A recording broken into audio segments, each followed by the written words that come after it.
Hi, and welcome to this installment of the Guide for West Virginia Parents. Today we'll be focusing on support personnel. This presentation was created by Marshall University MSW grad student Autumn Williamson. If you are a parent and you're wondering who are all of the seemingly random individuals in your child's school, you may not be alone. You may have heard multiple titles thrown around lately, with budget developments bringing new professionals into the public school system. Although roles and responsibilities may differ among schools or counties, these people are there to help, protect, and advocate for your children. However, without much introduction into who they are and what they do, they can seem intimidating and confusing. Educating yourself on these professionals and their roles is important in building a connection with your school that can lead to a more positive and successful experience for your child or children. Let's start with the school counselor. A few common responsibilities of a school counselor are to help students with personal challenges adapt more to their surroundings and plan for academic success, administer and interpret achievement tests, interpret student records, scores, and credits, address issues such as conflicting class schedules, behavior modification, and even serious issues such as substance abuse, support students to have the best overall experience at school, small group counseling, large group developmental interventions, and vocational and career development, educate about age-appropriate topics, and help all students in the areas of academic achievement, career development, and social and emotional development. Next on our list is the school social worker. A school social worker can deal with problems related to or caused by factors such as poverty, trauma, and disabilities, address social issues that affect a child's development and education, such as bullying or a lack of resources for school supplies, identify students at risk, provide early interventions, problem-solving services to students, parents, school personnel, and community agencies, work to remedy barriers to learning created by poverty, inadequate health care, and neighborhood violence, and provide support to prevent truancy and dropping out of school.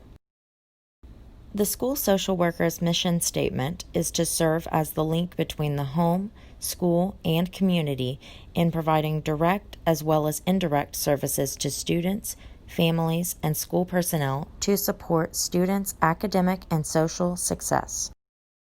Another support personnel role is the school psychologist.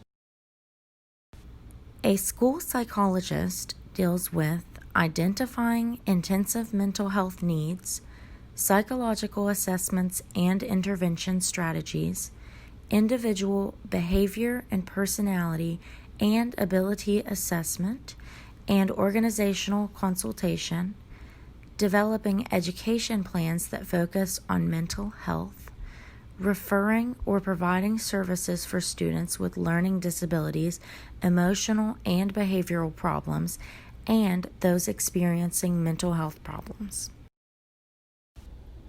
School psychologists help children, parents, teachers, and members of the community understand and resolve these concerns by helping students with learning problems, helping students cope with family and life stressors, and helping students with behavior problems learn new ways to respond. Next up, we have Communities in Schools, or CIS. A CIS site coordinator is expected to use yearly data to identify needs of the school as a whole and individual students, develop a plan to meet academic and non-academic needs, deliver tiers of support to school, students, and families, monitor student and school progress, adjusting services as needed, and conduct regular assessment of partners and student supports to demonstrate success and continually improve practice. Communities and schools build relationships that empower students to stay in school and succeed in life. Another helpful support personnel is the attendance director.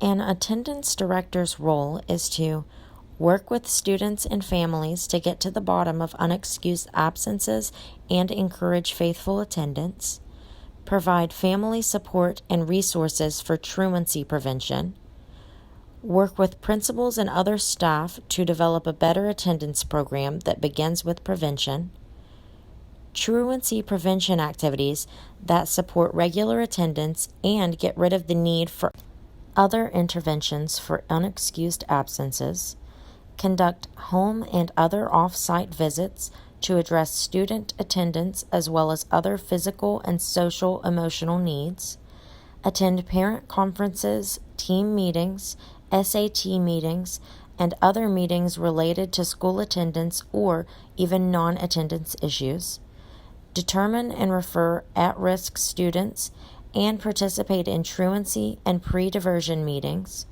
collaborate with other support personnel to connect at-risk students with prevention services, and lastly, make referrals to the judicial system for students with excessive absences.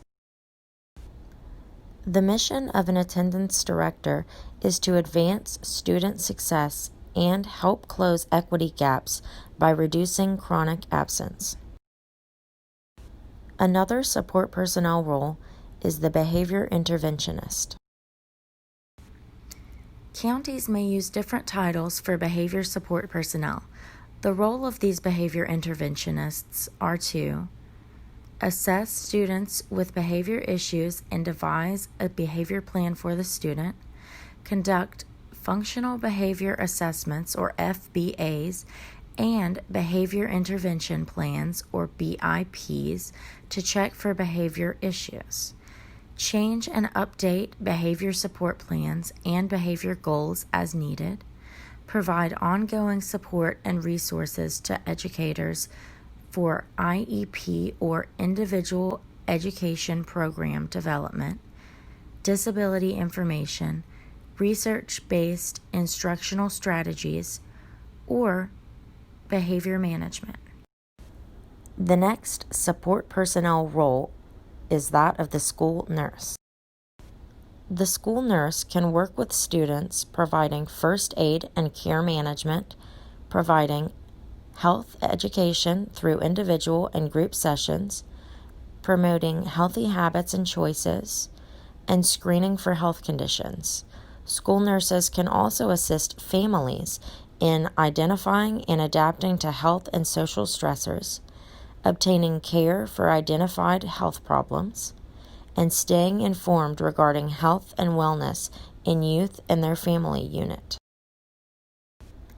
These are all of the support personnel we will cover today. Next, I want you to answer a question to yourself. True or false? Is it just the school's responsibility to reach out and form a relationship with you as a parent? Don't worry if you don't know the answer. We'll discuss it in the next slide.